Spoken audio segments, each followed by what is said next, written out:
E aí, investidor? Estamos aqui fechando a semana no dia 13 de março de 2020.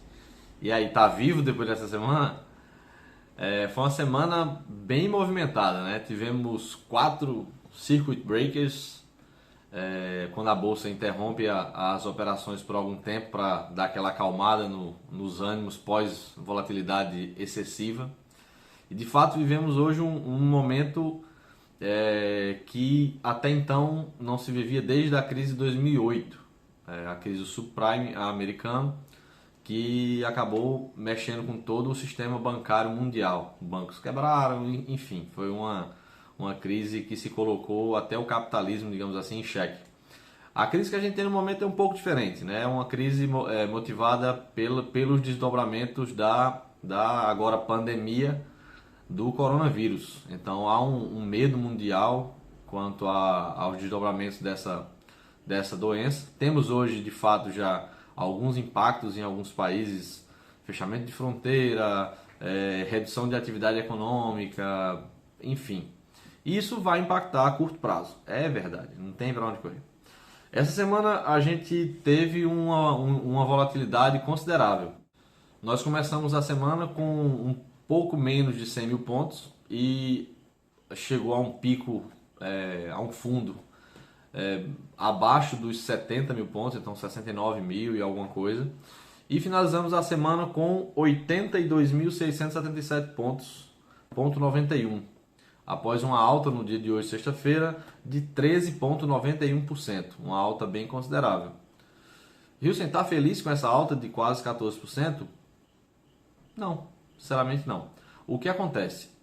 Nós estamos tendo nesses últimos dias uma volatilidade muito grande. Então a gente está chegando a ter, como a gente teve, um momento em que quase a gente teve o terceiro circuit break no mesmo dia, no dia de ontem, dia 12, na quinta-feira, quando a bolsa operou a menos 19,80 e alguma coisa, quase os 20% que encerraria, paralisaria permanentemente pelo dia as operações na B3. Então o que acontece? Eu não fico nem feliz com essa grande alta num dia e também não entro em desespero quando a gente tem uma grande baixa no dia não. Por quê? Ao meu ver, nenhuma oscilação, seja para mais, seja para menos, nessa magnitude tem racionalidade. Ela está existindo por histeria, no caso das quedas, e por euforia, no caso das subidas. No caso das quedas, é importante atentar para uma coisa. Há os fundos de investimento e eles têm um nível que eles precisam dar stop, ou seja, desfazer das suas posições, eles precisam zerar posições. Então, quando acontece uma volatilidade a ponto de uma queda considerável e essa queda atinge aquele ponto, o fundo é obrigado a se desfazer das posições. Então, dessa maneira, vai contribuir mais ainda para que aconteça uma intensificação daquela queda. Tem outro fundo que gerencia bilhões, alguns bilhões, e vai chegar no fundo desse, no stop desse outro fundo. Também vai zerar posições.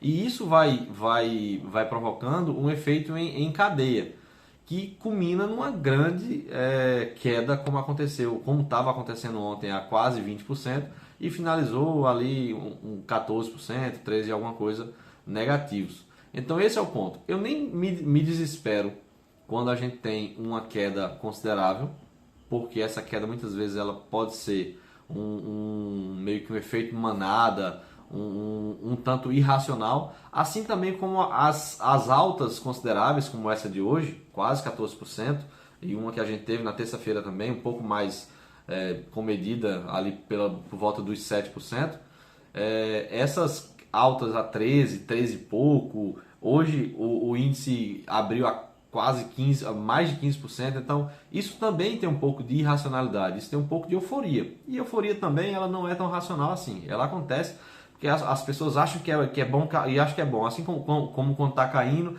vamos vender porque alguma coisa está acontecendo e tal. Então no final das contas nenhuma nem outra posição é interessante ao meu ver. Eu já me posicionei como um investidor de longo prazo. Essa semana de fato ela prova que se você continua na bolsa, parabéns, você acabou de ganhar o certificado investidor de longo prazo. Se você saiu, Até mais, daqui a pouquinho você volta quando as cotações subirem novamente. Você vendeu agora em fundo, daqui a pouco você compra na alta novamente. Já se diz que a bolsa é um mecanismo de transferência de dinheiro dos impacientes para os pacientes. Até mais.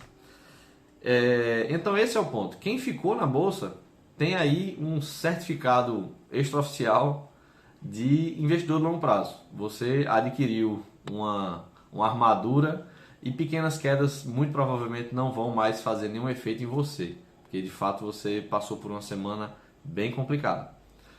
E esse é o ponto. O que esperar dos próximos dias? Sinceramente, ninguém sabe. A gente precisa entender os desdobramentos do que vai acontecer com a questão do coronavírus.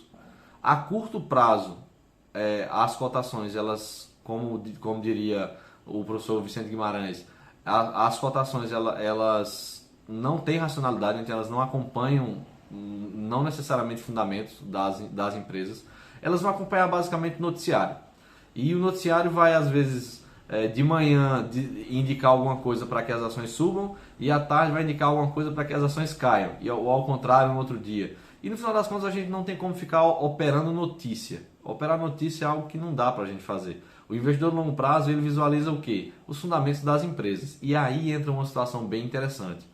Nessas quedas que a gente teve do carnaval para cá principalmente, que se intensificaram, aí que a gente saiu de mais de 100 mil pontos para agora um pouco mais do que 80 mil pontos, nós temos uma abertura gigante de oportunidades em ótimas empresas, em várias empresas. Praticamente tudo na bolsa ficou mais barato. Tudo na bolsa ficou barato. Mais barato tudo, mas enfim.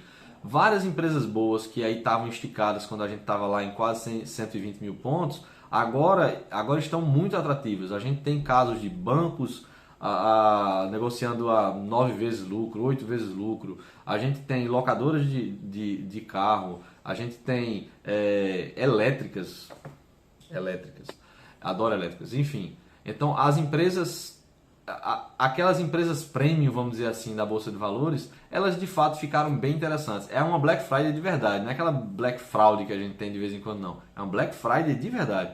Então, se você tem alguma reserva, não inventa de se alavancar, não vai inventar de pegar empréstimo, vender carro, vender casa, enfim, qualquer coisa que seja.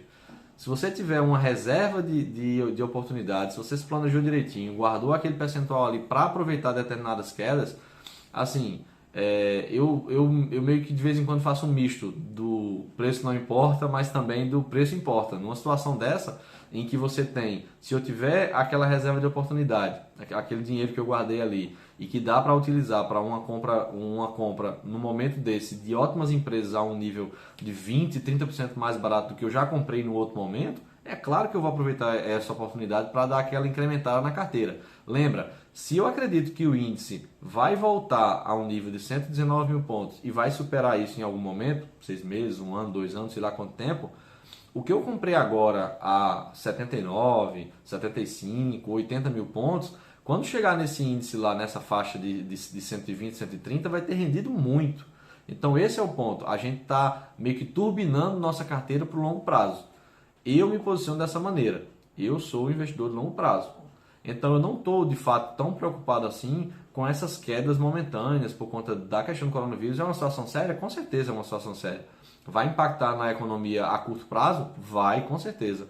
Mas o que a gente hoje vê do impacto da epidemia da H1N1 lá do final dos anos 2000, a gente hoje não tem esse impacto todo na economia mundial. O que a gente tinha foi uma situação momentânea, de 6 meses, 1 ano. Então, essa situação ela pode existir a curto prazo. Então, de fato, eu não estou tão preocupado assim na questão dos investimentos. E assim, não fica muito apavorado nessas situações não, porque é bem comum que nesse momento que a gente está agora, aquelas pessoas que a gente conhece, que de repente sabem que a gente está na Bolsa de Valores, meio que ficam naquele... E aí, tu viu que a Bolsa caiu 5, 6, 7, 10% que seja? Meio que ficam dando aquela provocadinha na gente. Não se preocupa muito não, porque no final das contas é isso. Nosso jogo não é para agora, daqui a um mês, daqui a 6 meses, daqui a 1 ano. Nosso jogo é 5 anos, 10 anos, 20 anos. Meu horizonte de investimento é de 17 anos.